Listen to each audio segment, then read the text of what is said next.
কিউরিওফাইটের ঘোস্টলি call recording সিরিজের মারাত্মক একটি হরর পডকাস্টে আপনাদের সকলকে স্বাগতম জানাচ্ছি আমি কৌস্তভ। আজকে এমন একটি ঘটনা শুনতে চলেছেন যে ঘটনাটা শুনলে আপনারা শিউরে উঠবেন।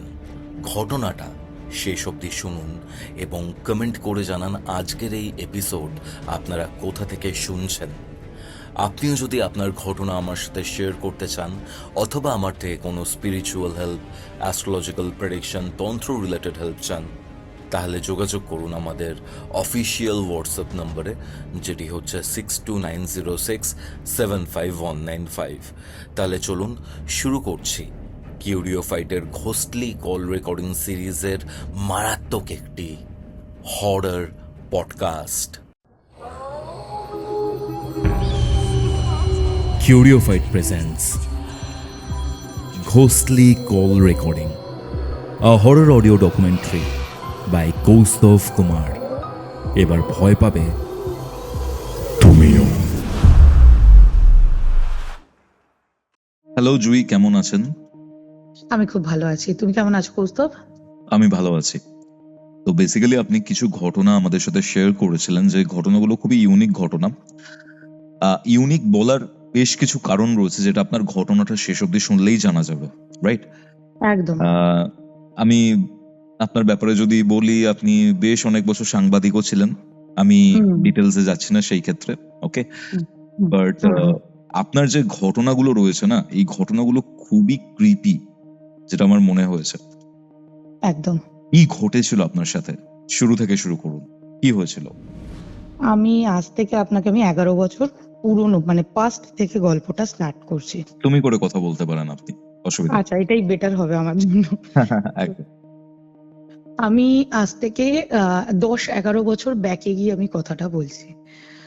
ফার্স্ট অফ অল আমি নর্মালি যেরকম বলবো, আমার বিয়ে হয় 2016-তে। আর আমি বিয়ে করে আসি আমার শ্বশুর বাড়িতে, যেটা হচ্ছে কি শ্যামনগর মানে ব্যারাকপুর, পলতা, ইছাপুর, শ্যামনগর, সেই শ্যামনগর। আচ্ছা। কারণ শ্যামনগর তো দুটো আছে, অনেকে আবার ভাবতে পারে যে দমদম শ্যামনগরের কথা বলছি, বাট এর জন্য আমি বলে দিলাম। তো এই শ্যামনগরটা একটুখানি মফস্বল এরিয়া। তো এখানে যখন আমার ফার্স্ট টাইম বিয়ে হয়, বিয়ের পর আমি যাই, নর্মালি সবকিছুই যেরকম নর্মাল থাকে। তো আমি একটা জিনিস বলি, আমার বিয়ের 1 বছর 14 দিন আগে আমার শাশুড়ি মা গত হন। মানে বিয়ের 14 দিন আগে 1 বছরের বাৎসরিক করার পর, মানে 14 দিনের মাথায় আমাদের বিয়ে হয়। ক্লিয়ার? ওকে। এইবার যখন আমাদের বিয়ে হয়, নর্মালি একটা বাড়িতে একটা মেয়ের দরকার, সবাই জানো যে মানে বাবা আর ছেলে, দুজনই ছেলে একটা বাড়িতে থাকলে একটা মেয়ের সেখানে সত্যি খুব দরকার হয়। তো সেই হিসেবে একদম ভারত ম্যাট্রিমনি থেকে আমাদের বিয়ে হয়, না লাভ ম্যারেজ না কিছু। তো নর্মালি যখন বিয়ে হয়, আমরা দুজন সম্পর্কে 6 মান্থের চেনাশোনা, এমন না যে দুজন লাভ ম্যারেজ করেছি যে আমরা দুজনকে অনেকটা চিনি, না। তো আমাদের অ্যারেঞ্জ ম্যারেজ ছিল, বাট আমরা দুজন কি বলতো প্রচন্ড মানে অ্যাজ আ ফ্রেন্ড খুব ভালো ছিলাম। কারণ ফার্স্টেই তো অ্যারেঞ্জ ম্যারেজে খুব একটা কি বলবো হয় না, লাভের জিনিসটা আলাদা হয়, অ্যারেঞ্জের জিনিসটা আলাদা হয়। তো সব কথা তো শেয়ার করার সঙ্গে সঙ্গে পসিবল হয় না, আস্তে আস্তে মানুষকে চেনা যায়। তো কাজেই বিয়ে হওয়ার পর আমি যেটা প্রথম গিয়ে দেখি, আমার গত হওয়া শাশুড়ি মায়ের ছবি, যেটা একদম ড্রয়িং রুমে টানানো, আর সামনে চা এবং বিস্কিট দেওয়া। আমি বলি এটা কেন? তখন তো এত কিছু জানতাম না, এখন যেরকম তোমাদের গল্প শুনে, কথা শুনে অনেক কিছু জেনেছি, অনেক কিছু যে এগুলো দিতে হয়, এগুলো দিতে নেই, এটা দিলে প্রবলেম, ওটা করলে প্রবলেম, এত কিছু তো তখন জানতাম না। আজ থেকে 11 বছর আগে আমারও বয়সটা কম ছিল। তো কাজেই এইবার কি হলো, আমি গিয়ে দেখছি যাই খাবার দাবার হচ্ছে ওই ছবির সামনে দেওয়া হবেই সেটা। আমি কিন্তু দুপুরের খাবার দাবারের কথা বলছি না, লাইক মিষ্টি বলো, চা বলো, হট করে জল খাবার বলো, লাইক জল খাবারের রুটি হলো সকালে, সেটাও তার সামনে দেওয়া হতো। তো আমি দেখো, একটা বাড়িতে গিয়ে তুমি তো সঙ্গে সঙ্গে নিয়ম চেঞ্জ করে ফেলতে পারবে না কাউকে। তো তোমাকে সেই বাড়ির মতোই তোমাকে চলতে হবে, তুমি একটা নতুন জায়গায় গেছো। তো আমার কাছেও জিনিসটা সেরকমই। আর আমার শ্বশুর মশাই প্রচন্ড হেল্পফুল যেরকম ছিলেন, যেরকম আমাকে পাশে থেকে সহযোগিতা করেছেন, সেরকম ভাবে একটা রাগী মানে মতবৃত্তিও ছিল ওনার মধ্যে। লাইক সামনে দাঁড়িয়ে দুটো কথা বলতে গেলে দুবার ভেবে বলতে হবে, মানে এরকম টাইপেরই ছিলেন। কিন্তু তিনি আবার মানে হেল্পও করেছে অনেক। তো আমি বললাম, বাবা এটা কেন দাও? এবার বাবা, যেহেতু তার হঠাৎ করে ওয়াইফ মারা যায় 2 মাসের নোটিসে, হ্যাঁ এটা একটা বড় কথা, 2 মাসের নোটিসে একজন মানুষ মারা যায়। শুনলে হাস্যকর লাগলেও কথাটা সত্যি। যখন আমার শাশুড়ি মা অসুস্থতা ধরা পড়ে, তখন প্রথমত কেউ বিশ্বাসই করে উঠতে পারেনি এটা হতে পারে। আমার শাশুড়ি মা লাং ক্যান্সারে মারা যায়। আর আমরা সবাই জানি লাং ক্যান্সার একদম 4th স্টেজে গিয়ে ধরা পড়ে। এটা একটা খুব প্যাথেটিক জিনিস। একমাত্র লাং ক্যান্সারই 4th স্টেজে গিয়ে ধরা পড়ে। এখন হয়তো আগে ধরা পড়তে পারে, আমি জানি না, এটা নিয়ে এখন ওয়াকিবহাল আমি নই। কিন্তু আমি এটা, যেহেতু আমি আজ থেকে 11-12 বছর আগেকার কথা বলছি, তখন সেই তুলনায় 4th স্টেজে গিয়ে ধরা পড়েছিল লাংস ক্যান্সার, অ্যান্ড উনি 2 মাসের মধ্যে মারা যান। এইবার জিনিসটা কি হয়, একটা মানুষ নিজের 3 ছেলে মেয়ে, 2 মেয়ে এবং 1 ছেলে, তাদেরকে প্রতিষ্ঠা করেছে নিজের জীবনে। তারা সবাই ওয়ার্কিং, এবং সে সবে সংসারটাকে গুছিয়ে বসেছে একটা জায়গায়। তার দেন অ্যান্ড দেয়ার 5 বছরের মধ্যে যদি সে মারা যায়, সে কতটা আক্ষেপ নিয়ে মারা গেল। এক্স্যাক্টলি।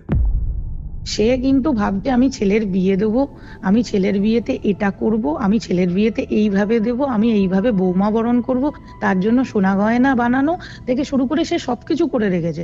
কিন্তু হঠাৎ করে 2 মাসের মধ্যে তার মৃত্যু ঘটে। এটা মানে টু মাচ প্যাথেটিক।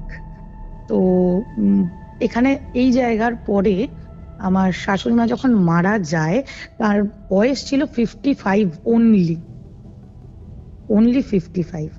এবার একজন ছেলের কাছে তার মা কিন্তু মানে প্রচন্ড কাছের একজন মানুষ থাকে। যেমন একটা মেয়ের কাছে তার বাবা খুব কাছের, সেরকম কিন্তু মানে ক্রসলি একটা ছেলের কাছে তার মা কিন্তু খুব কাছের। এটা তুমি ভালো করে ফিল করতে পারবে। তো এইবার আমার হাজবেন্ডের কাছেও মা কিন্তু প্রচন্ড মানে কি বলবো, নমনীয় একটা জায়গা ছিল। ও নিজের জব পর্যন্ত ছেড়ে দেয় যে আমি চাকরি করব কার জন্য, আমার মাই তো আমার টাকায় খেতে পারলো না, এই আক্ষেপে সে চাকরিটা ছেড়ে দেয়। তো এইবার যখন নর্মাল সবাই বিয়ে টিয়ে হয়ে গেছে, একদিন হট করে আমার শ্বশুর মশাই বলছে, তুমি বাড়িতে বসে থেকে কি করবে, তুমি বিজনেস করো, তুমি কি করবে বলো।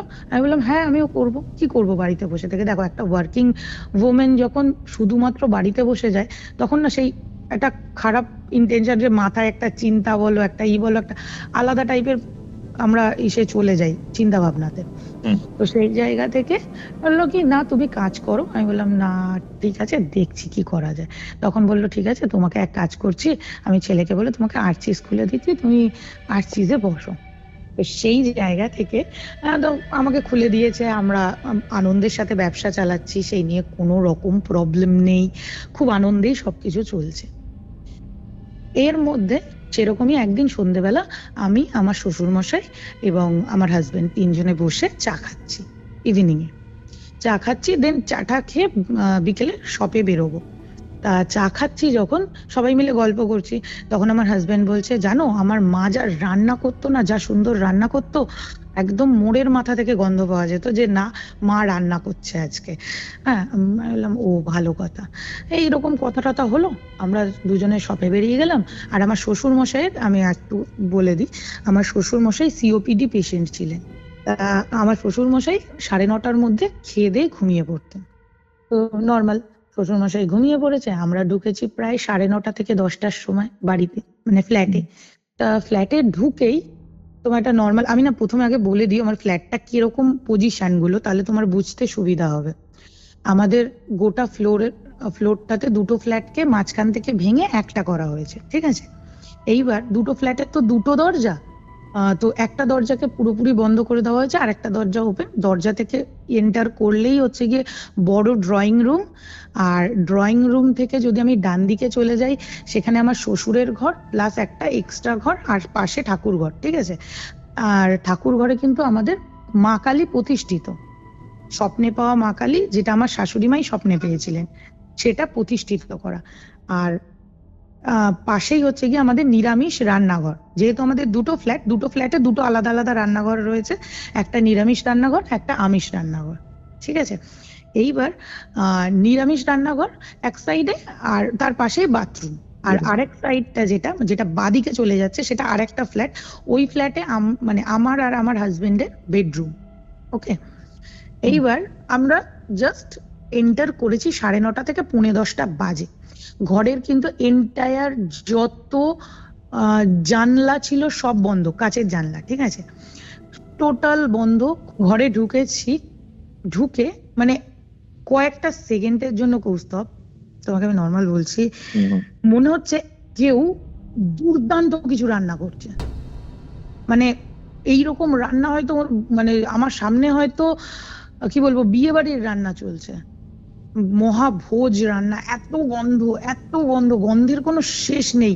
কি বলবো, টেবিলে মনে হচ্ছে সাজানো আছে, এই গিয়ে গপাগপ খাবো, এরকম টাইপের। সাজালো গন্ধে হয় না অনেক সময় মাথা ঘুরে যায়, ওই রকম গন্ধ, মনে হচ্ছে এবার গা গোলাচ্ছে। এতটাই সুন্দর গন্ধ, ততটাই ঝাঁঝালো, ততটাই মানে ভয়ানক গন্ধটা, নেওয়া যাচ্ছে না। এদিকে চারপাশের জানলা দরজা সব বন্ধ, সব কিচ্ছু নেই, খালি ঠাকুর ঘরের একটা লাইট জ্বলছে, অ্যান্ড ড্রয়িং রুমে একটা ডিম লাইট জ্বলছে। আমরা না দুজন দুজনের দিকে তাকাচ্ছি, তখনও কিন্তু কিছু বুঝতে পারিনি আমি, যে আমরা দুজনেই কখনো ফিল করিনি যে এটা কি হলো। তাও ভাবছি কি পাশে আশেপাশে কোথাও হয়তো বিয়ে বাড়ি ফিয়ে বাড়ি আছে, তাই গন্ধ। কিন্তু পরে এগুলো আমরা রিলেট করলাম, 5 মিনিটের মধ্যে গন্ধটা গায়েব। 5 মিনিটস গন্ধটা ভয়ানক ছিল, তারপরে 5 মিনিটস পর ঘর নর্মাল, কোনো গন্ধ নেই, কিচ্ছু নেই। আর ড্রয়িং রুমে কিন্তু আমার শাশুড়ি মার ছবিটা ঝুলছে লাগানো ওখানে। আমরা অতটা কেয়ার করিনি, নিজেরা নিজেদের মতন খাওয়া দাওয়া করছি, কারণ তখনকার দিনটা এত কিছু মানে নিজের সাথে তো তখনও কিছু হয়নি, কি করে ফিল করবো জিনিসটা, সবে তো প্রথম প্রথম জিনিসটা হচ্ছে। তো যাই হোক, খাওয়া দাওয়া করলাম, শুয়ে পড়লাম, কোনো ব্যাপার না। তার পরের দিনটা আসে, এরকম 2-3 দিন অন্তর অন্তর এরকম একটা প্রবণতা চলতে থাকলো। হট করে একদিন মনে হলো সন্ধ্যেবেলা শরীরটা খারাপ, আমি শপে যেতে পারবো না, আমার হাজবেন্ড চলে গেছে, আর আমি বাড়িতে রয়েছি, শ্বশুর মশাই বাড়িতে রয়েছে, দুজনেই টিভি দেখছি নর্মালি যেটা হয়। এইবার তোমাকে আমি প্রথমেই বললাম আমাদের দুটো রান্নাঘর আলাদা, একটা নিরামিষ রান্নাঘর আর একটা আমিষ রান্নাঘর। আমিষ রান্নাঘরটা সেকেন্ড ফ্ল্যাটে, যেটা যে সাইডে আমি আর আমার হাজবেন্ড থাকি, ঠিক আছে। এইবার যেখানে আমি আর আমার হাজবেন্ড থাকি, সেই যে পাশের রান্নাঘর থেকে, মানে আমিষ রান্নাঘর থেকে, ঠিক 8টা থেকে 9টা বাজে আমরা দুজনেই টিভি অফ করে শুনছি কি হলো কেসটা। শুনছি ঠিক একদম মানে প্রপারলি রান্না করলে যে সাউন্ডটা আসে, ধরো কড়াইটাকে তোমার সাঁড়াশি দিয়ে ধরা হচ্ছে, কিংবা খুন্তিটাকে নাড়ানো হচ্ছে, খুন্তি দিয়ে রান্না করা হচ্ছে, চামচের আওয়াজ আসছে, চামচ দিয়ে ধরো দুধ গোলালে যেরকম একটা আওয়াজ হয় দুধের মধ্যে, বা চায়ের মধ্যে চিনি দিয়ে যদি ওটাকে ঘোরানো হয় বা মেশানো হয়, একটা চামচের একটা সাউন্ড আসে না, নর্মাল সেরকম সাউন্ড আসছে, হচ্ছে। কি হচ্ছে, আমার শ্বশুর আমার হাতটা চেপে ধরেছে, চুপ করে বসে থাক, তুই যাবি না ওদিকে। কেন, কি হয়েছে, তুই চুপ করে বসে থাক, তুই উঠবি না।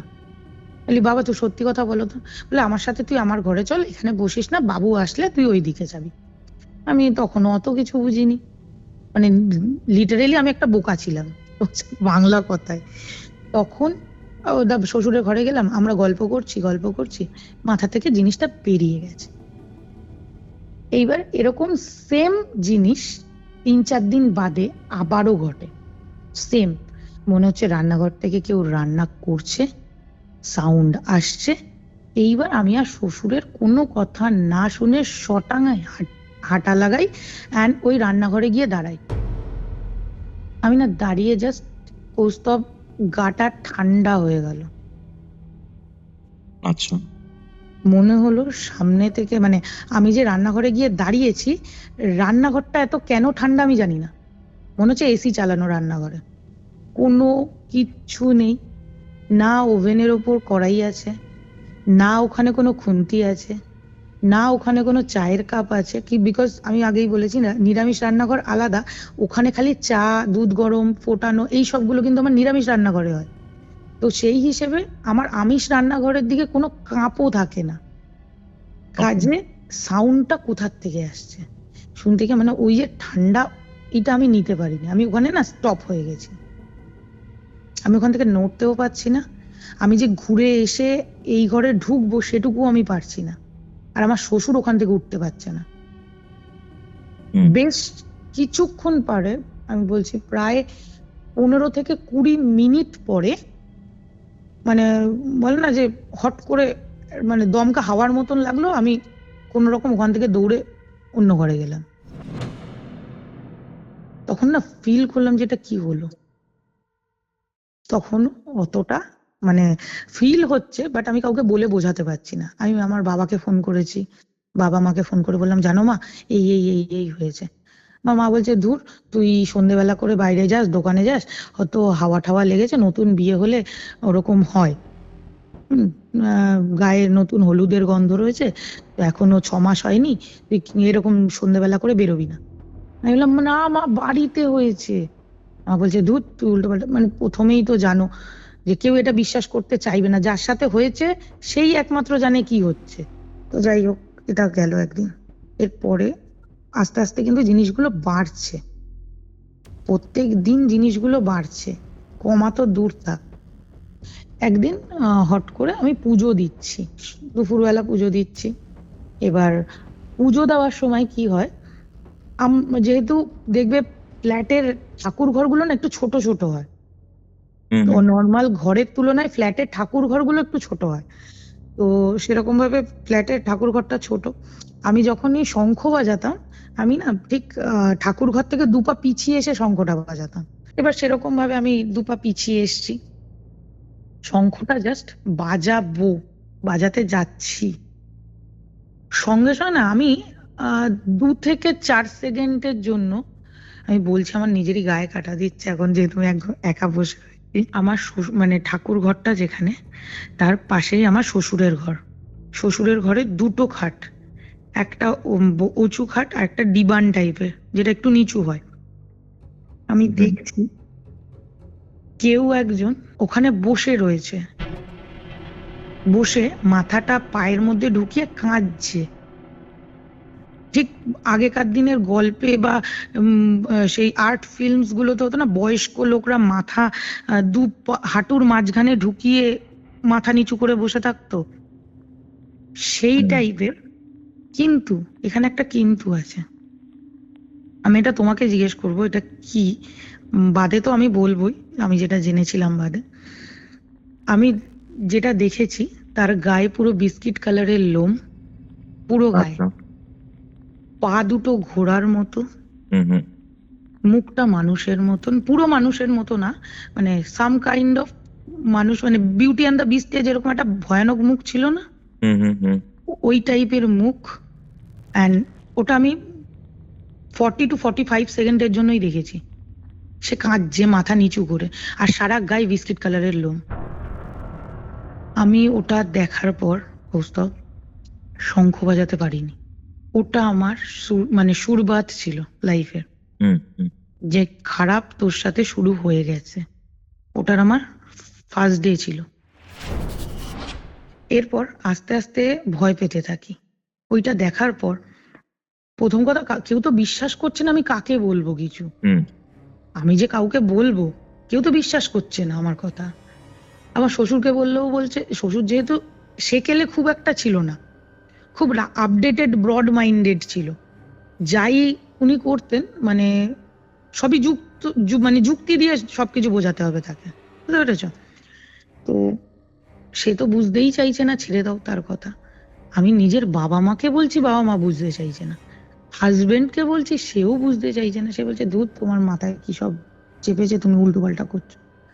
আমি না নিজে আস্তে আস্তে না কি বলবো, নিজেই নিজের মধ্যে যেন গুটিয়ে যাচ্ছি দিনের পর দিন। এরপর স্টার্ট হলো আস্তে আস্তে খারাপ হওয়া, ওটা দেখার পর থেকে। হুম। আমাদের 4টে বিজনেস ছিল, লাইক প্লাইউড যেটা হয় না, একদম প্লাইউডের হোলসেলার ছিল আমার হাজবেন্ড। অল ওভার ওয়েস্ট বেঙ্গলে ও সাপ্লাই ছিল। আমাদের 8টা গোডাউন ছিল তখন। হুম, এক ধাক্কায় 4টে গোডাউন বন্ধ হয়ে যায়, কোনো কারণ ছাড়া,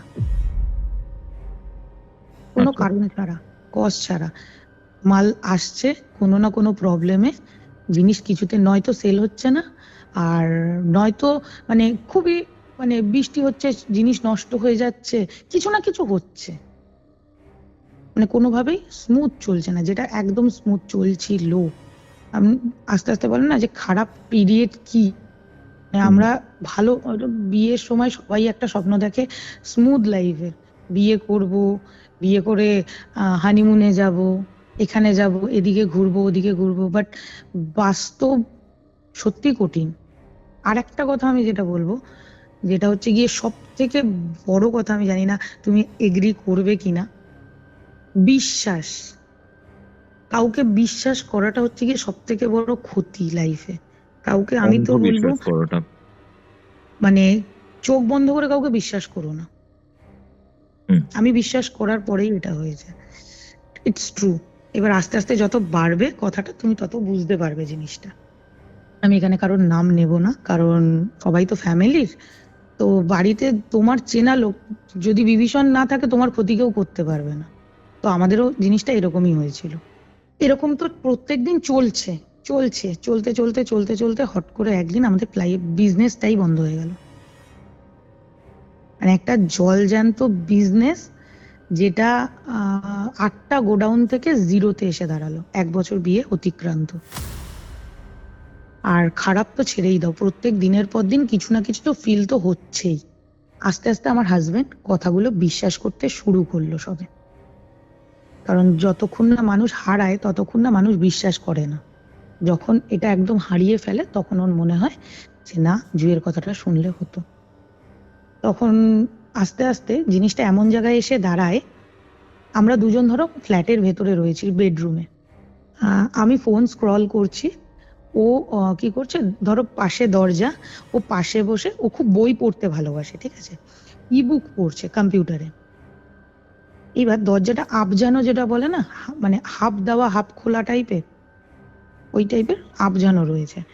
আর আমাদের দরজা থেকে, মানে বেডরুম থেকে আমাদের বাথরুমটা দেখা যায়, ফ্ল্যাটের ভেতর তো বাথরুমটা দেখা যায়। তা বাথরুমের দরজাটা ওই ধরো টুয়ার্ডস হালকা ওপেন, মানে ওই 2 আঙুল মতন ফাঁক রয়েছে। সাদা, মানে বাথরুমের বাইরে কিন্তু লাইট জ্বলছে, বাথরুমের ভেতরটা কিন্তু অন্ধকার। হট করে ও আমাকে বলছে, জুই আমি না স্টপ হয়ে গেছি, আমি উঠতে পারছি না। আমি বললাম কেন, কি হয়েছে? বলছে তুমি নামতে পারবে বিছানা থেকে? আমি বললাম কেন, কি হয়েছে বলো। বলছে বাথরুম থেকে কে আমাকে দেখছে। কেউ দেখছে? হুম, আচ্ছা। বাথরুম থেকে কেউ আমাকে উকি মেরে দেখছে, আমি ফিল করছি। দেখো সব অন্ধকারে কিন্তু দেখা যাচ্ছে না, কিন্তু ও ফিল করছে জিনিসটা, যে কেউ ওখান থেকে উকি মেরে ওকে দেখছে, মানে ওই যে 2 আঙুল ফাঁকা রয়েছে, সেখান থেকে ওকে উকি মেরে কেউ দেখছে। আমি তখন রাত্রির অ্যাপ্রক্সিমেটলি 12:30 থেকে 1:45 বাজে। ওই যে দেখছে বলছে, ওই শোনার পর তো আমি যে খাট থেকে নিচে পাটা রাখবো সেইটুকু আমার ক্ষমতা নেই, মানে এতটা ভয় লাগছে। কারণ আমি তো ফিল করেছি, আমি তো দেখেছি জিনিসগুলোকে। ও এতদিন বাদে বিশ্বাস করছে, আমি তো ফিল করছি কদিন ধরে জিনিসটা, 1 বছর হতে চললো। আমি না জাস্ট ওকে আমি বলবো কি, কি করবো কি, কোনো মতে ঠাকুরের নাম নিয়ে উঠে মানে ধপাস করে দরজাটা দিয়ে দেওয়া, জোরে, মানে গায়ে জোরে আমি দরজাটা দিয়ে দিয়েছি, ঘরের দরজা যেটা। তারপর ও বলছে আমি একটু, মানে ও তখন নড়তে পারলো, ততক্ষণ কিন্তু ও নড়তে পারছিল না চেয়ার থেকে। বুঝতে পারছি। এই গেল একটা নাইট। এইরকম ভাবে প্রত্যেক নাইট আমাদের কাছে ভয়ানক হতে শুরু করলো। কিছু না কিছু ঘটছেই। কিছু না কিছু ঘটেই চলেছে, প্লাস আমাদের ফ্ল্যাটটা এতটাই অ্যাটমসফিয়ারটা ভারী হয়ে গেছে, আমি সকাল হলে ভাবতাম কতক্ষণে আমি শপে যাব, আর শপ থেকে বাড়ি ফিরে ভাবতাম কতক্ষণে সকাল হবে। ওই যে ওইটুকু টাইম আমরা ঘরে থাকতাম, মনে হতো কেউ গলা টিপে ধরে রয়েছে। শ্বাস নিতে কষ্ট হচ্ছে, ভয় লাগছে। তুমি বলো না, একটা ফ্ল্যাটের বাথরুমে যেতে কখনো ভয় লাগে? আগেকার দিনে বাথরুম দূরে ছিল, যেতে ভয় লাগতো, ঘর থেকে আলাদা ছিল। হুম, কিন্তু একটা ফ্ল্যাটের মধ্যে বেডরুমে আমি বসে রয়েছি, আমি কিন্তু বাথরুমটা দেখতে পাচ্ছি বাইরে, কিন্তু ওই যে বেডরুম থেকে নেমে আমি বাথরুমে যাব, সেটাতে আমার ভয়ে গা মানে কেঁপে উঠছে। মনে হচ্ছে থাক ভাই, আমার বাথরুম করার দরকার নেই, সকালে গিয়ে বাথরুম করব। মানে কতটা ভয় পেলে মানুষ নিজের ঘর থেকে বাথরুমে যায় না। এক্স্যাক্টলি। এইরকম করে দিনের পর দিন কাটতে থাকলো। এবার এটার তো একটা সুরাহা করতেই হবে। এবার দুজনের সাথে আলোচনা করছি কি করব। তখনও কিন্তু আমার শ্বশুর কিছুতেই বিশ্বাস করতে রাজি নয়। ওনার কাছে কথা হচ্ছে আমার বউ কারোর খারাপ করতে পারে না। এইবার আমরা বললাম, তোমার বউ খারাপ করছে কে বলেছে? আমি তো তোমাকে বলছি না যে মা এসেই খারাপটা করছে, হতে পারে অন্য কিছু এসছে। যেহেতু আমরা যে জায়গাটায় থাকতাম, যে ফ্ল্যাটটা, তার পেছনটায় না বড় একটা পুকুর, আর পুরোটা ফাঁকা, হ্যাঁ, জমি ছিল। তা হতেই পারে ওখান থেকে কোনো হাওয়া বাতাস কিছু না কিছু ঢুকেছে। এবার তিনি যেমন যখন ভয় পায় না, তার মানে মা কালী প্রতিষ্ঠিত আছে আমার ঘরে, কিছু ঢুকতেই পারে না। মানে হয় না সেই নাছোড় বান্দা টাইপের কিছু মানুষ, যে আমি মানবো না, তুই যতই মানাস আমি মানবো না, এরকম টাইপের হয়ে গেছে। ওনাকে কিছুতেই মানানো যাচ্ছে না যে একটা তুমি যদি মনে করো যে বাড়িতে পুজোও করবে, তার জন্যও তো তোমাকে মানে তাকে মানাতে হবে, সে পুজোও করতে দেবে না। এদিকে বৃহস্পতিবার করে নিজেই ফুল আনবে, নিজেই ঠাকুর ঘর সাজাবে, কাউকে ধরতে দেবে না ঠাকুর ঘর।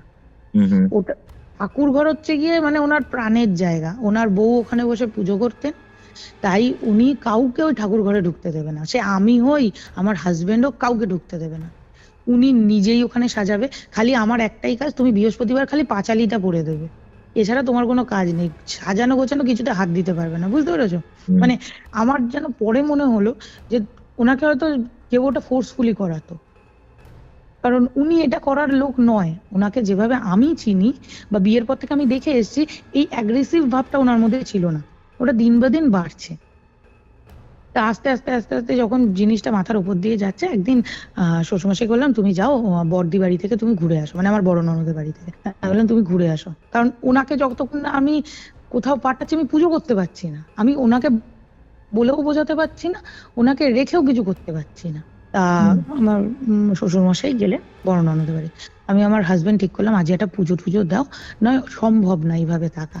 এইবার সব থেকে বড় কথা হচ্ছে, আমার শাশুড়ি মা যে মারা গেছিলেন, সেখানে কয়েকটা দোষ ধরা পড়েছিল, সেগুলো কেউ কাটায়নি, এটা আমি পরে জানতে পারি। আচ্ছা। যখন এই যে এর মধ্যে, সরি আমি কিছু জায়গা একটু গ্যাপ চলে গেছে, এর মধ্যে যে জিনিসটা হয় আমার সাথে এবং আমার হাজবেন্ডের সাথে, এর মধ্যে আমার অনেকগুলো মিসক্যারেজ হয়।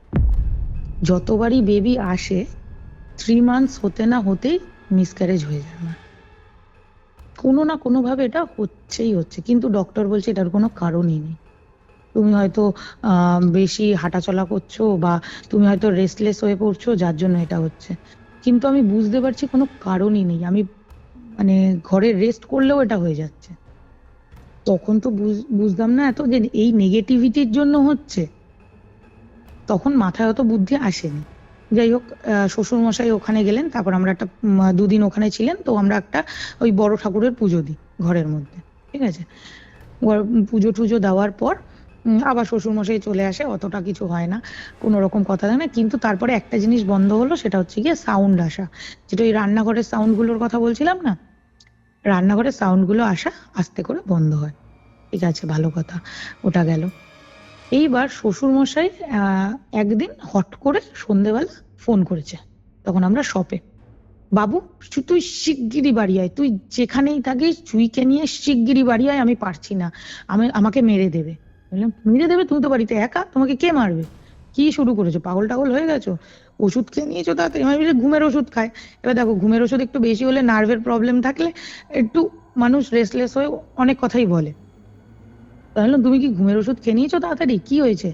বলছে তোকে শিগগিরই বলেছি, তোরা শিগগিরই বাড়ি আয়। তখন প্রায় 8টা, 8:30 মতন বাজে। আমরা কোনো মতে লক টক করে আমরা বাড়ি আসি, সব লক করে বাড়ি আসি। বাড়ি এসে কি হয়েছে বাবা? তখন বাবা বলছে, এতদিন কিন্তু মানুষটা বিশ্বাস করেনি কিছু। হুম, তখন বাবা বলছে, আমি দেখলাম তোদের ফ্ল্যাটের সাইডে, মানে হচ্ছে আমাদের বললাম প্রথমেই মাঝখানটা ভেঙে দুটো ফ্ল্যাটকে এক করা হয়েছে, তা ওটা না সাইড দিয়ে একটা গলি মতন রাস্তা দিয়ে ওই ভেতরটায় যেতে হতো, মানে দুটো ফ্ল্যাটের মাঝখানে একটা গলি মতন জায়গা ছিল। তা বলছে ওই জায়গাটাতে আমি দেখলাম তোর মা দাঁড়িয়ে রয়েছে, আর তোর মায়ের চুলগুলো পুরো খোলা, আর আমার শাশুড়ি মা না খুব মানে একদম কার্লি হেয়ার ছিল, আর খুব বড় বড় চুল ছিল, ঠিক আছে, চুলগুলো খোলা, আর কপালে বড় টিপ, আর প্রচন্ড রেগে রয়েছে, প্রচন্ড রেগে রয়েছে, মানে হয় না সেই রেগে গেলে জোরে জোরে শ্বাস নেয়, ঠিক ওই রকম, এতটাই ভয়ানক উগ্র রূপ। সেই দেখে ভয়ের চোটে আমার শ্বশুর মশাই ঠাকুর ঘরে গিয়ে বসে রয়েছে প্রদীপ জেলে ঠাকুরের সামনে, সে আর ঠাকুর ঘর থেকে বেরোতে পারছে না। এতদিন আমরা বলেছি বিশ্বাস করেনি, এখন নিজের চোখে উনি এটা দেখেছে, দেখার পর তো আসে মানে থাকতেই পারছে না। এবার আমরা আসলাম, আমাদেরকে এই কথাগুলো বললো। আমি বললাম বাবা তাহলে এবার কি করা যায় তুমিই বলো। বলছে তুমি এক কাজ করো, তুমি পুরোহিতকে ডাকো, ডেকে আগে জিজ্ঞেস করো কি কি প্রবলেম হয়েছে, তাহলে আমরা একটা পুজো করাই। এবার নিজেই বলছে পুজো করাও, ঠিক আছে, ভালো কথা। আমি ডাকলাম পুরোহিতকে, যে এই এই এই এই ব্যাপার, এই এই হয়েছে, কি করব। এবার দেখো, এখন কিছু পুরোহিত আছে টাকার জন্য কাজ করে, আবার কিছু পুরোহিত আছে যে না কাজের মতন কাজ করব, টাকা বেশি লাগুক কম লাগুক, ভাই আগে তোরা সুস্থ থাক। এখন কিন্তু পুরোপুরি টাকার উপরেই জিনিসটা চলে এসছে বেশিরভাগ জায়গায়, তো আমাদের সাথেও সেটাই প্রথমে হয়। আমরা যখন বলি তখন হ্যাঁ হ্যাঁ ঠিক আছে হয়ে যাবে, পুজো টুজো করে দিয়ে গীতা ফিতা পাঠ করে সে চলে গেছে তার মতো। কিন্তু যে কাজ সেই, আমি আবার যে জিনিসটা দেখেছিলাম ওই রকম মাথা গুজে কাঁদছে, আমি আবার দেখতে পাচ্ছি তাকে। যাও বা বড় ঠাকুরের পুজো করার পর ওটা কমে গেছিল, ওটা আবার বেড়ে গেছে। আমি যেখানে সেখানে তাকে দেখছি, আর দেখছি শুধু না, দেখলে পুরো স্টিফ হয়ে যাচ্ছি সেখানে, না নড়তে পারছি না চড়তে পারছি। দেখো স্লিপ প্যারালাইসিস আলাদা জিনিস, আর কেউ যদি দাঁড়িয়ে থেকে সেখান থেকে নড়তে না পারে সেটা আরো ভয়ানক। দাঁড়িয়ে রয়েছি তো দাঁড়িয়েই রয়েছি, মানে এরকম। আমি আরেকটা ঘটনা বলি, মাঝখানে আমি একটুখানি মিস করে গেছি, যেটা এরকমও হয়েছে অনেকবার। ধরো ইভিনিং আমি রান্না করছি কিছু, আমি কন্টিনিউ ফিল করছি আমার কাঁধে কারোর নিঃশ্বাস পড়ছে, আমি পেছন ঘুরে দেখছি কেউ নেই। ওই গরমে রান্না করছি, গা হাত পা ঠান্ডা, পুরো ঠান্ডা হয়ে যাচ্ছে ওটা দেখার পর। এটা এটা একবার না, এটা বহু পার হয়েছে। আমি বলছি এখন রাত প্রায় 1টা বাজে, আমার নিজেরই হাত পা কাঁপছে বলতে, কারণ এই জিনিসগুলো তো আমার সাথে হয়েছে। যদি অন্য কারোর সাথে হতো আমি শুনতাম, হয়তো আমি এতটা ফিল করতে পারতাম না, কিন্তু আমার সাথে যেহেতু হয়েছে জিনিসটা, মানে এখনো বললে আমার গায়ে কাটা দিচ্ছে। এরপর আমি আমার অতি পরিচিত, মানে অতীব পরিচিত এক দাদুকে আমি ফোন করলাম, কারণ আমি ওনাকে বিশ্বাস করতাম না এতদিন। হয় না, ঠেলায় না পড়লে কি একটা কথায় আছে না, বিড়াল গাছে ওঠে না, ওই হয়েছে আমার অবস্থা। ওনাকে আমি ফোন করি, মাকে বলি মা এই এই ব্যাপার, আমি দাদুর সাথে কথা বলবো, তুমি দাদুর নাম্বার পাঠাও আমাকে। আর কিন্তু দাদু থাকে কামাখ্যা আসামে, ঠিক আছে। দাদুকে আমি ফোন করি, দাদু আমাকে বলছে ও বিয়ে হয়ে গেছে, তুই তো আমাকে এইবার বিশ্বাস করলি। আমি বললাম তুমি এই কথা কেন বলছো? বলে আমি তো সব জানতাম, তুই একটা না একটা টাইমে তোকে আমায় ফোন করতেই হতো। তুমি জাস্ট ভাবো, তাকে কিন্তু আমি কোনো কিছু বলিনি, আমি জাস্ট ফোনটা করেছি, তার ফোনের ফার্স্ট কথা এটা। আমি বললাম তুমি কি করে জানলে? বলে আমি সব জানি। সব জানো? তাহলে বলো এবার কি করব। বলছে কদিন ধরে দেখছিস। আমি বললাম কাকে দেখছি বলো তো। বলছে দেখছিস তো, ওটা পিচাস, যে তুই যেটাকে দেখছিস ওকে তোর বাড়িতে পাঠিয়েছে, চালান করা হয়েছে। ওকে তোর বাড়িতে পাঠিয়েছে, আর তোর তো শাশুড়ির অসমাপ্ত কাজ তো রয়েছেই তার সাথে। আমি বললাম আমি কি করবো দাদু, তখন আমি কেঁদে ফেলেছি, তখন আর আমার কিছু বলার ছিল না, কারণ যে মানুষটাকে আমি বিশ্বাসই করতাম না, আমাকে যতবার যা কিছু বলেছে, আমার বিয়েতেও এসছে, আমি বলি মা তুমিই বিশ্বাস করো, আমার ওনাকে বিশ্বাস হয় না। কিন্তু ওনাকে আসামে নারায়ণ হিসেবে পুজো করা হয়, এমন জায়গাটায় রয়েছেন, ঠিক আছে। কি করব বলো, আমি কিচ্ছু জানি না, আমার এই এই অবস্থা, আমি কি করব? তুমি যা বলবে আমি তাই করব। বলে এতদিনে মনে হলো আমি যা বলবো তাই করবি? বললাম কি করব তুমি বলো, আমি আর পাচ্ছি না, নয় মরে যাব আমি। ওই তোকে মরতে দেবো, তারপর তো মরবি। তোদের বাঁচা মরা আমার হাতে, তোকে এত সহজে মেরে দেবে? আমি গীতা পাঠ শুনেছি, রামায়ণ পাঠ শুনেছি, তাই তো, চণ্ডী পাঠও শুনেছি, বিষ্ণু পুরাণ পাঠ শুনেছো? শুনেছি, খুব রেয়ার বাট হুম। আমাকে বলল তোর বাড়িতে এমন একটা জিনিসকে পাঠানো হয়েছে, আর তোর শাশুড়ির যে অসমাপ্ত কাজ আর যে দোষ পাওয়া গেছিল সেটা কেউ কোনোদিন খণ্ডায়নি বা তোলেওনি কথাটা। ইচ্ছাকৃত না অনিচ্ছাকৃত সেটা আমাদের জানা নেই। তোকে বিষ্ণু পুরাণ পাঠ করতে হবে বাড়িতে। আমি বললাম আমি করবো না, তুই কেন করবি? কোন পুরোহিত ভালো পাঠ করতে পারে দেখ, তাকে ডেকে আন, এগুলো আগে বাড়িতে কর, তারপর তুই আমার কাছে আয়। তার আগে কিন্তু আমার 3টে মিসক্যারেজ কমপ্লিট। আমি বললাম দাদু কালকে আমার মিসক্যারেজ হয়েছে। বলে আমি সব জানি, আমি সব জানি, এগুলো না কাটলে তুই কনসিভ কোনোদিন করতেও পারবি না। আর তো দেখো, একটা মেয়ের সেন্সিটিভ ম্যাটার, যে কোনো মেয়ের মা হওয়াটা কিন্তু যে কোনো মেয়ের কাছেই একটা সেন্সিটিভ ম্যাটার। তো আমি তো হাউমাউ করে কাঁদছি জিনিসটা শোনার পর। বলছে তুই এক কাজ কর, তুই আগে বিষ্ণু পুরাণ পাঠ করা। এবার যে পুরোহিতের কথা আমি আগে বললাম তাকেই আবার গিয়ে বলেছি তোমার কিচ্ছু করতে হবে না, তুমি আমাকে খালি পাঠটা করে দাও। তুমি বাড়িতে এসে তুমি খালি পাঠটা করে দাও। এবার সেও বিষ্ণু পুরাণ সম্পর্কে খুব একটা অবগত ছিল না, আজ থেকে অ্যাপ্রক্সিমেটলি 9 বছর আগে। সেও কিন্তু খুব একটা অবগত ছিল না। বলছে ঠিক আছে, আমি বইটা এনে আগে আমি নিজে পড়ি কি, তারপরে আমি পাঠ করব। কারণ এই পাঠটা করতে বলেছিল আমার শাশুড়ি মায়ের যে মৃত্যুর দিন, তিথি নক্ষত্র হিসেবে যেদিন পড়ছে সেই দিনকেই এটা করতে হবে কাজটা। হ্যাঁ, আর সেটাও টাইমিং এর মধ্যে। আর ওইটা যে পাঠ করতে বসবে তার মাঝখানে কেউ উঠতে পারবে না। ওই যে বসে পাঠটা করলো, ধরলো পড়াটা, যতক্ষণ না বইটা শেষ হচ্ছে সে ওখান থেকে উঠতে পারবে না। মানে খুব পরে দেখেছি আমি কতটা টাইট জিনিসটা। কারণ বিষ্ণু পুরাণ বইটাই যতটা মোটা, আর ওটা পাঠ করা মুখের কথা নয়। কারণ যে জানে না, দেখো হট করে তো আমাকে যদি এখন একটা বঙ্কিমচন্দ্রের বই পড়তে দেওয়া হয় আমি তো দাঁত ভেঙে যাবে, তাই না? তো সেই রকমই ওইটাও তো একটা বই, যে হয়তো অল্প একটু পড়েছে কিন্তু পুরো বইটা তো পড়া টাফ। আর সেটা টাইমিং এর মধ্যে পড়েই শেষ করতে হবে, যতটুকু যে টাইমিং তিথি নক্ষত্র আছে তার মধ্যে। যাই হোক, তার মধ্যে সকাল ভোর বলবো আমি ভোর 5টায় পুজোয় বসেছে, পাঠ করতে বসে গেছেন উনি, চান টান করে রেডি টেডি হয়ে উনি ভোর 5টায় পাঠ করতে বসেছে। পাঠ শেষ করেছে সন্ধে 6টায়। মানে এতটা? এতটা। তার মাঝখানে উনি জল খেতে পারেনি। মানে দেখো, এক জায়গায় বসে থাকলে তো বাথরুমও পায় মানুষের, সেটার জন্যও কিন্তু সে উঠতে পারবে না। মানে উঠলে বলেই দিয়েছে ওখান থেকে যদি পাঠ ছেড়ে একবার ওঠে তাহলে কিন্তু ওর ওপর যাবে জিনিসটা, যে পড়বে তার ওপর। হাফ এটা করতে করে কিছুতেই উঠতে পারবে না।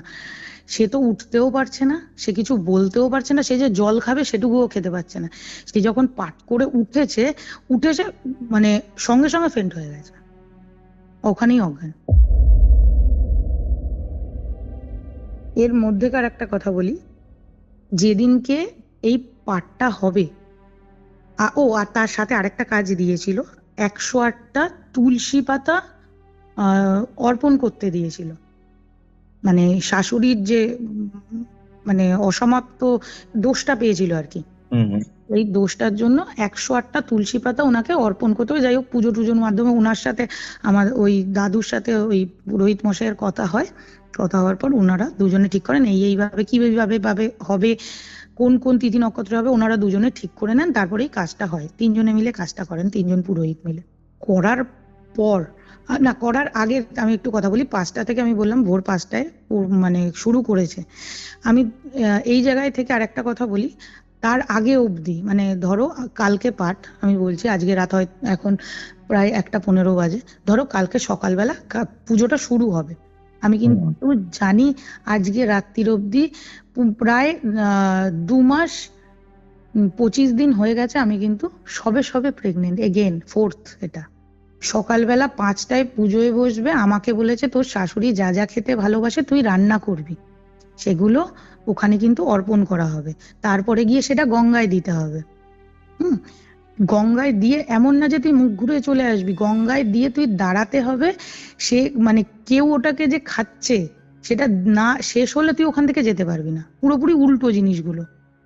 আমরা কি জানি খাবারটা বসিয়ে দিয়ে চলে আসবো, পেছন ঘুরে তাকাবো না, কিন্তু এই ক্ষেত্রে জিনিসটা পুরো উল্টো।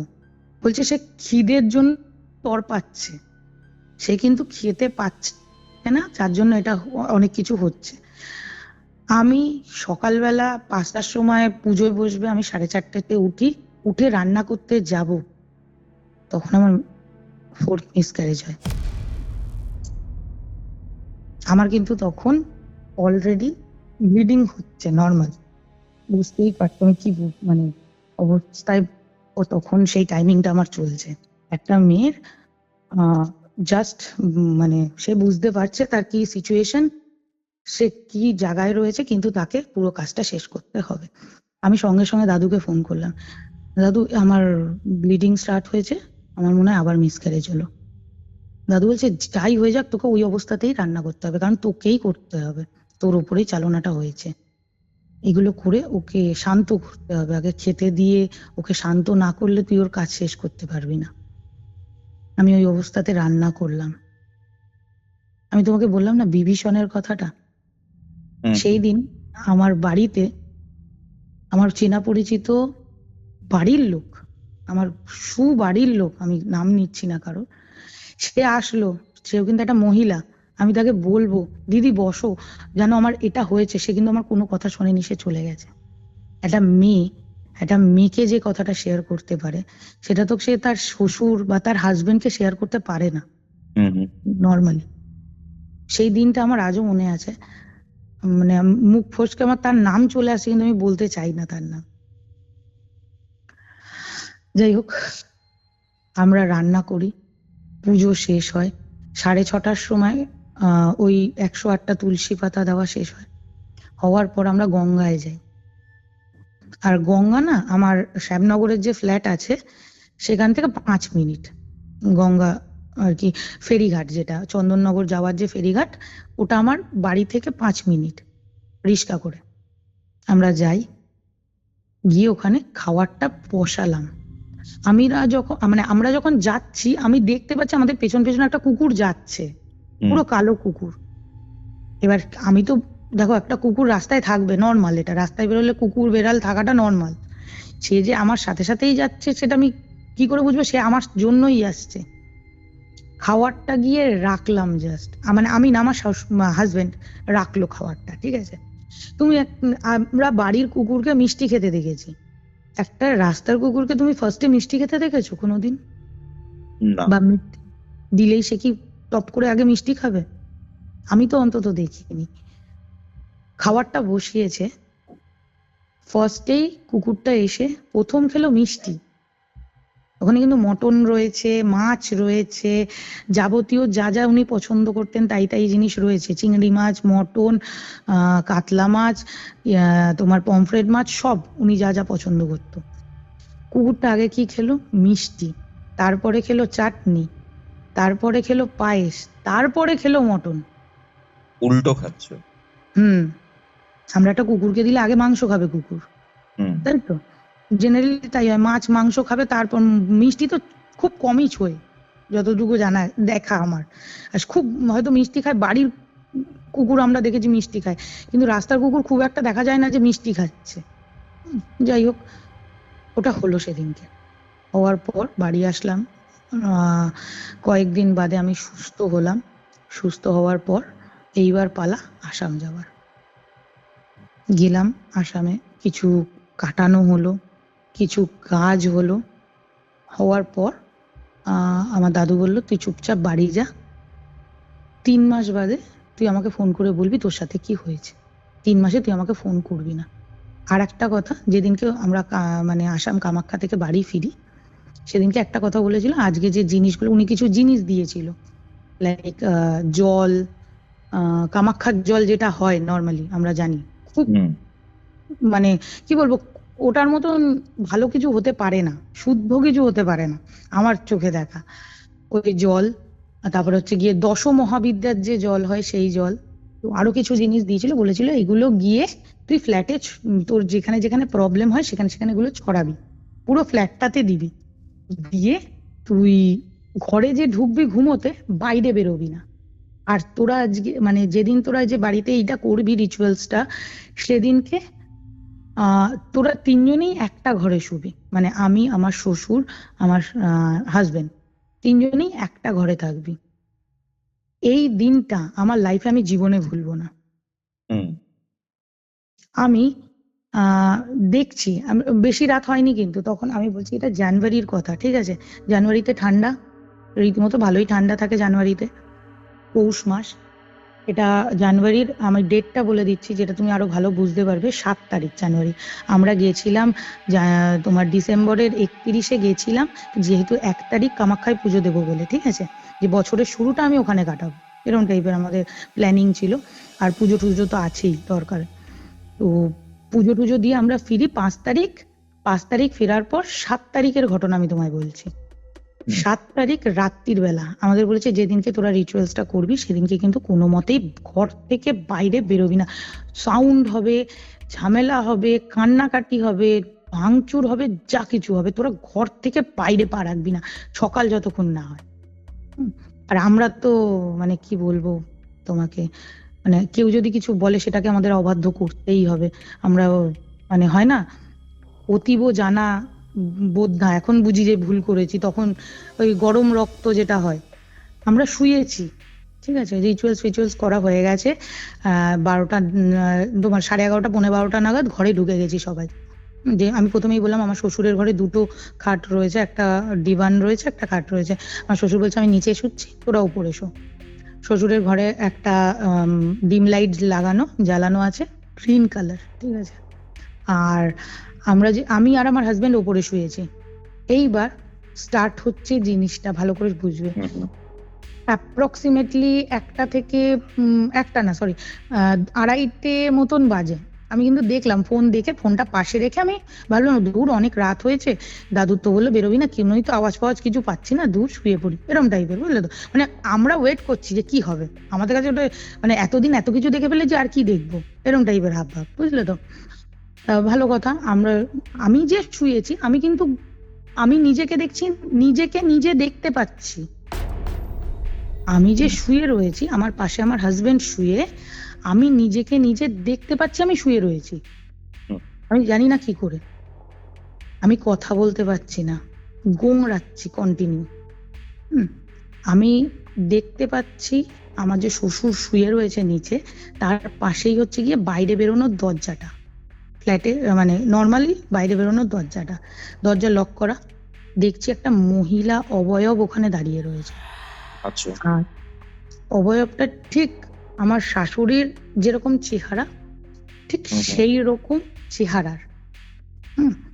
মুখ চোখ কিন্তু আমি কিচ্ছু দেখতে পাচ্ছি না, জাস্ট আমি দেখছি ও একটা হয় না মানে আউটলাইন করলে যে গাঢ় একটা, ধরো একটা আউটলাইন তুমি আঁকলে একটা মানুষের যেরকম হবে, ব্ল্যাক পুরো, কিন্তু ওটা মহিলা বোঝা যাচ্ছে। আমি যে দেখছি, আমি ডাকবো কাউকে যে দেখো এই ওঠো দেখো, সেইটুকু ক্ষমতা আমার মধ্যে নেই। কিন্তু আমি দেখতে পাচ্ছি আমি শুয়ে রয়েছি, আমি নিজেকে নিজে দেখতে পাচ্ছি। আমার হাজবেন্ড কিন্তু পাশে শুয়ে ফোনে গেম খেলছে। ও কিন্তু রীতিমতন নর্মাল, ও তো ফোনে গেম খেলছে, তার মানে ও জেগেই রয়েছে। এবার আমি ঘুমিয়েছি নাকি আমি জেগে রয়েছি না কি আমি বুঝতে পারছি না, আমি কিরকমের মধ্যে চলে গেছি। এইবার আমি দেখছি আমার শাশুড়ি মা আমার মাথার ধারে বসে আছে, ভালো করে বোঝো, আমি কিন্তু অবয়বটা দেখতে পাচ্ছি পায়ের ধারে।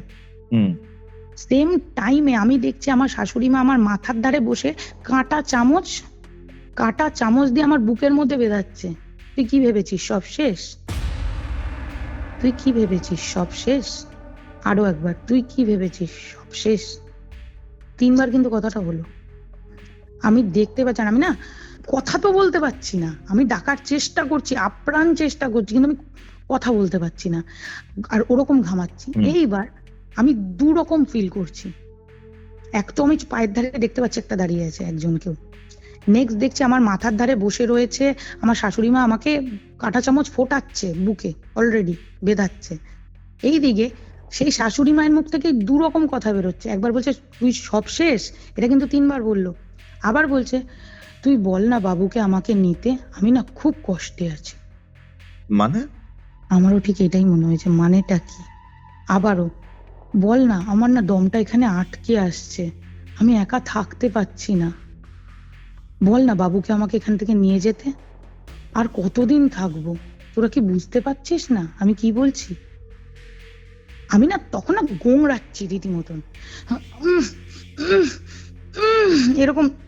মানে আমি কথা বলার চেষ্টা করছি, আমি পাচ্ছি না, আমি পুরো উম, পারলে ওখানে কি বলবো, আমার কোনো এখনো বলার কোনো শব্দ নেই আমার কি হচ্ছে। আমার বর তখন উঠে থাপ্পড় মেরে মেরে আমাকে জাগিয়েছে, কন্টিনিউ থাপ্পড় মেরে মেরে আমাকে জাগিয়েছে। বলছে তুমি এই ঠান্ডার মধ্যে গায়ে কম্বল দিয়ে ঘামছো কেন? আমি পুরো ঘেমে নেশান। আমি ওখানে কাঁদতে কাঁদতে চিৎকার করে বলছি এই এই এই এই আমি দেখেছি। আমি জানি না এটার মিনিং কি। আমি তখন কি এখনো আমার কাছে জিনিসটা ক্লিয়ার না। সেদিনকে রাত্রিরে ওই এইটা চলেছে 2:45 অবধি, ঠিক আছে? আমরা জানি কি 3টে বাজা মানে ব্রহ্ম মুহূর্ত শুরু হলো, তাহলে কিছু কোনো খারাপ হবে না, আমরা তো নর্মালি এটা জানি। কিন্তু 3টে থেকে শুরু হলো দাদুর বলা কথা। বাইরে মনে হচ্ছে না গ্লাস কেউ ছুঁড়ে মারলে যেরকম হয় সাউন্ড, এক ঝুড়ি বাসন যদি কেউ ঝরঝর ঝরঝর করে ফেলে দেয় সেরকম সাউন্ড। মনে হচ্ছে টেবিলটা ধরে কেউ টানতে টানতে হিঁচড়াতে হিঁচড়াতে নিয়ে যাচ্ছে, এরকম একটা সাউন্ড। মানে অবাস্তব অবাস্তব সাউন্ড, যেগুলো হতে পারে না।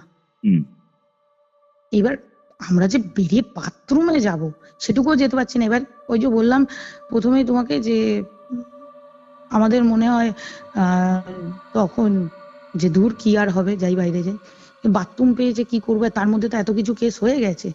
বললাম চলো যা হয় হবে, চলো আমরা বাথরুমে যাই। বেরিয়ে দেখছি কোথাও কিচ্ছু নেই। ঘর থেকে বেরোলাম, বেরিয়ে তো বাথরুমে যাব, দেখছি কোথাও কিছু নেই, তাহলে এত সাউন্ড আসছে কোত্থেকে? ওটাই যে লাস্ট ডে ছিল আমি এটা বলবো না, কারণ ওই বাড়িতে এখনো প্রবলেম আছে। এইবার আমি বলছি আমার শাশুড়ি মায়ের যে কথাটা আমাকে নিয়ে আমার খুব কষ্ট হচ্ছে, এই কথাটার মিনিংটা আমরা 5 বছর বাদে রিলেট করেছি, 5 ইয়ার্স বাদে। আমার তখন আমার বড় ননদের সাথে আমাদের একটু ঝগড়া মতন চলছিল, ঠিক আছে, কথা হচ্ছিল না। টপিকটা কিন্তু ওখানেই শেষ। হ্যাঁ, আমি যেটা বলছিলাম ওখানে কিন্তু টপিকটা আমি শেষ করে আমি এটা অন্য কথায় আসছি। আমার ননদ বলছে জানিস এরকম আমি একদিন স্বপ্ন দেখেছি। তখন আমার বাচ্চা হয়ে গেছে। হ্যাঁ, তার মধ্যে আমি একটা কথা বলি, 3 মান্থস বাদে যেরকম আমায় বলেছিল দাদু তুই আমায় 3 মাস বাদে ফোন করবি, আমি 3 মাস বাদে দাদুকে যখন ফোন করি আনন্দের সাথে, সেই 3 মাসে আমার সাথে কোনো খারাপ কিছু হয়নি, আমরা দুজনে প্রচন্ড হ্যাপি আছি, ব্যবসা আবার উপরে দিকে উঠছে, আমরা টু মাচ হ্যাপি। আমি দাদুকে ফোন করি এবং একটা কথা জানি, দাদু আমি প্রেগনেন্ট। তখন পুরোপুরি একটা হ্যাপি ফ্যামিলি চলছে। এর 5 ইয়ার্স পরে, মানে সেই 3 মাস থেকে 5 ইয়ার্স পরে ঘটনা এটা। আমাকে আমার বড় ননদ বলছে, আমার বড় ননদ না ফিল করতে পারে এই যে জিনিস নেগেটিভ আচ্ছা, এগুলো ফিল করতে পারে। মানে আমার শাশুড়ি মা যখন মারা যাবে তখন লাস্ট ঘুমের ঘোরে আমার শাশুড়ি মা আমার বড় ননদের স্বপ্নে এসেছিল যে বাবু আমি চলে যাচ্ছি, এইরকম। তা আমার ননদ বলছে জানিস আমি এরকম একটা স্বপ্ন দেখেছিলাম, ডেট আমার মনে নেই, তবে আমি স্বপ্ন দেখেছিলাম মা জামা কাপড় গোছাচ্ছে আর বলছে দেখ বাবু আমায় নিতে এসছে, আমি এখন বাবুর বাড়ি যাচ্ছি, বাবু আমাকে নিতে এসছে অনেকদিন বাদে, এবার আমি বাঁচলাম, আমি বাবুর বাড়ি যাচ্ছি বলে এইটুকুই স্বপ্নে দেখে। আর আমার ছেলে যখন ফার্স্ট কথা বলতে শেখে, আমার ছেলে প্রথম বলে আমি আমি মঞ্জু, আর আমার শাশুড়ি মায়ের নাম ছিল মঞ্জুশ্রী দেবনাথ। মানে মাটা কিছু বলেনি, ফার্স্টেই এটা বলেছে? হ্যাঁ, আমি মঞ্জু, ওর ফার্স্ট কথা লাইফে, ফার্স্ট ঈদ কি থাকে তুমি যেটা বললে মা, সবার কথার ফার্স্ট তো এটাই থাকে মা, বাট আমার ছেলে ফার্স্ট বলেছিল আমি মঞ্জু। তো এটা ছিল আমার মোটামুটি একটা ফেজ। এখনো ওই ফ্ল্যাটে অনেক কিছু হচ্ছে, যেটার একটা ছোট্ট আভাস তোমাকে আমি দিই, যেটা আমি প্রথমে বলিনি। যে ফ্ল্যাটটায় আমরা এতদিন ছিলাম, আমি বাধ্য হয়েছি ছেড়ে আসতে, কারণ আমার মৃত্যুও খুব তাড়াতাড়ি হয়ে যেত ওখান থেকে যদি আমি না বেরিয়ে আসতাম। এটা আমি পরে তোমার সাথে শেয়ার করব আবার। ওখানে উত্তর পূর্ব দিকে ছিল আমাদের ঠাকুর ঘর, নাম বাথরুম। উত্তর পূর্বে বাথরুম ছিল, হ্যাঁ, যেটা বাস্তুর ফল্ট। হ্যাঁ, ঘোরতর ফল্ট, যেটার জন্য প্রথম আমার শাশুড়ি মা চলে যায়। কারণ আমরা জানি, এখন জানি, আগে তো অত জানতাম না, বাস্তু মতে যদি ঠিকঠাক জায়গায় ঠাকুর ঘর না হয়, বাড়ির কর্তা বা কর্ত্রী ক্যান্সারে মারা যাবে। নট নেসেসারি ক্যান্সারে, বাট হ্যাঁ খুব বাজে এফেক্ট আসে। ক্যান্সার তার মধ্যে একটা প্রধান কারণ। ইভেন সাউথ ইস্টে যদি বাথরুম হয়, এই ক্ষেত্রেও ক্যান্সার হওয়ার টেন্ডেন্সি অনেক ক্ষেত্রে বাড়তে দেখা গেছে। তো হ্যাঁ, ঠিকই বলছো। বাট আর একটা জিনিস সেটা তোমরা দেখতে পাবে ওইখানে থাকতে গিয়ে, প্রচন্ড পরিমাণে ওখানে কিন্তু একটা ক্যাশ ক্রাঞ্চ, যেটা বললে বিজনেস পড়ে যাওয়ার ব্যাপারটা। একদম। সেকেন্ড পয়েন্ট যেটা হচ্ছে সেটা হচ্ছে সব সময় না একটা পজিটিভিটির অভাব, মনে হবে যে সবকিছু বদ্ধ হয়ে রয়েছে, কোনো কিছু একদম 100% এটা ফিল করেছি আমরা প্রচন্ড পরিমাণে। মানে কিছু পজিটিভ হলেও সেটা ধরো 1 মাস ভালো হচ্ছে, পরের মাসেই সেটা পড়ে যাচ্ছে। টাকা পয়সা থাকছেই না, মানে আজকে আসছে তো মনে হচ্ছে কালকে উড়ে যাচ্ছে। ইনফ্যাক্ট আমি তোমাকে পিকচারসও পাঠাবো বাদে। ওই ফ্ল্যাটে এখনো আমার শ্বশুর মশাই এবং শাশুড়ি মা দুজনেই বিরাজমান। আমার শ্বশুর মশাইয়েরও একটা বড় সড়ো গল্প আছে, ডেফিনেটলি আমি এটা পরে তোমার সাথে শেয়ার করব আবার। আজকেরটাই অনেকটা বড় হয়ে গেল। বাট খুবই মানে প্রবলেমেটিক ঘটনা ছিল এটা, খুবই প্রবলেমেটিক ঘটনা, ভয়ানক প্রবলেমেটিক। এটাই ছিল আজকের ঘটনা। আজকের এই ঘটনাটা কেমন লাগলো সেটা কমেন্ট করে জানাতে কিন্তু ভুলবেন না। ভিডিওটা ভালো লাগলে অবশ্যই লাইক করে শেয়ার করে দিন অ্যান্ড সাবস্ক্রাইব টু কিউরিওফাইড।